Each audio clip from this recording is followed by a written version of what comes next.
Le petit matin Sud Radio, 5h-7h, Benjamin Glaise. Et bienvenue si vous nous rejoignez sur Sud Radio, il est bientôt 6h25. Sud Radio et vous, c'est la nouvelle rubrique du petit matin. Chaque jour, une nouvelle thématique. Hier, c'était la santé. Aujourd'hui, place aux animaux. Bonjour Farah Kessri.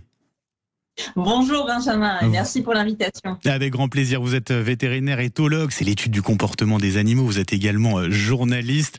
Bienvenue sur Sud Radio. Alors ce matin, on s'intéresse avec vous à ce que voient nos animaux de compagnie, parce que c'est une question que beaucoup de maîtres, de propriétaires de chiens et de chats se posent. Que perçoivent-ils exactement quand ils nous regardent, Farah Kessri ? Alors, première chose, ils nous voient quand même un peu en couleur, contrairement à ce que l'on pourrait croire. Ils ne nous voient pas en noir et blanc.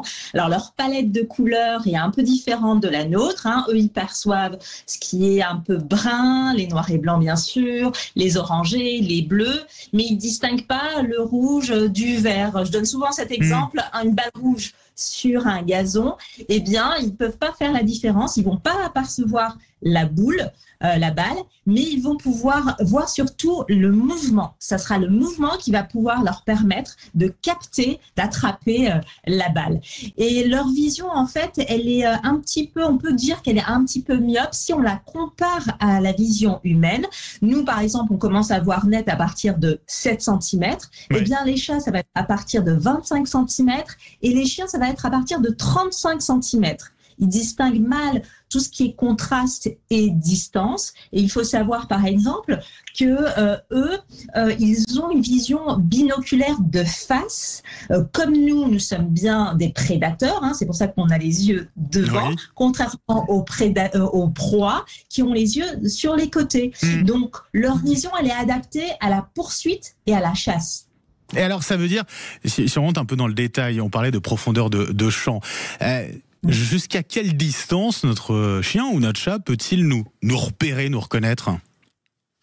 Alors, ils peuvent nous repérer, si c'est un chat, ils peuvent nous repérer jusqu'à 75 cm, donc moins d'un mètre.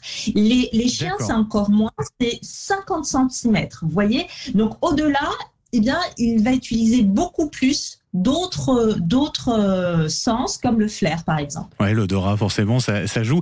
La question aussi qu'on se pose, c'est sur la vision de nuit. Quand on parle de nos animaux de compagnie, la vision de nuit, ça donne quoi exactement ?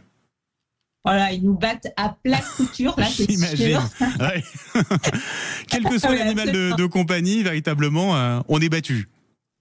Ah oui, là-dessus, pour la vision nocturne. Alors, il faut savoir que s'il fait complètement noir, même un chat ne distinguera rien. En revanche, s'il y a une toute petite luminosité, eh bien, il faut savoir, par exemple, que les chats et les chiens, surtout les chats, ils ont besoin de 6 fois moins de lumière pour pouvoir activer leurs photorécepteurs, les cellules qui tapissent la rétine, donc cette paroi, cette membrane qui est au fond de notre œil et qui est justement très riche en capteurs de lumière.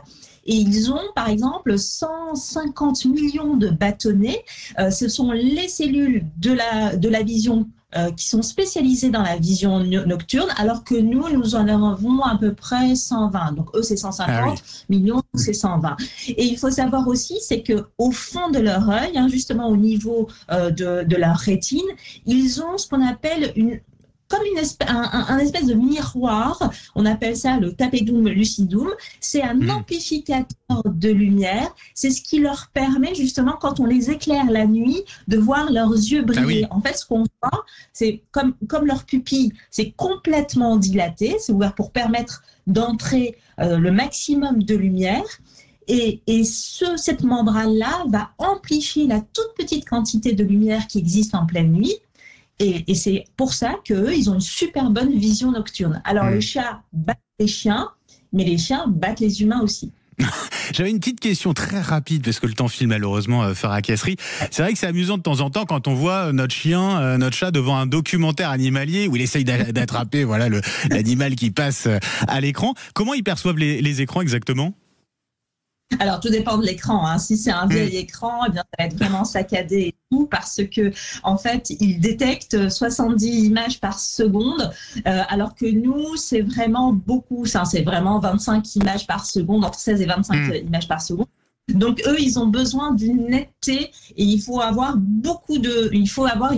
un écran de très bonne qualité pour que leur vision puisse s'adapter à l'écran. Alors les chiens, en fait, ils ont une concentration assez limitée, hein. C'est assez court. Vous allez voir, ça sera surtout si quelque chose bouge dans l'écran, parce qu'il manque justement le sens du flair. Les chats, eux, vont être un peu plus intéressés et ils vont voir à peu près ce qui se passe dans la nature et ça sera le même centre d'intérêt. Les animaux, les proies, les autres chiens, vous allez voir leur réaction, s'ils aboient, s'ils sont alertes, s'ils réagissent. C'est vrai que c'est toujours assez lent. Merci, c'était passionnant, Farah Kessri. Je rappelle, vous êtes vétérinaire, éthologue, journaliste. Et puis alors, je conseille vos livres, Même pas bête, Comparons l'homme et l'animal. Alors, il y a les 5 sens, la reproduction également.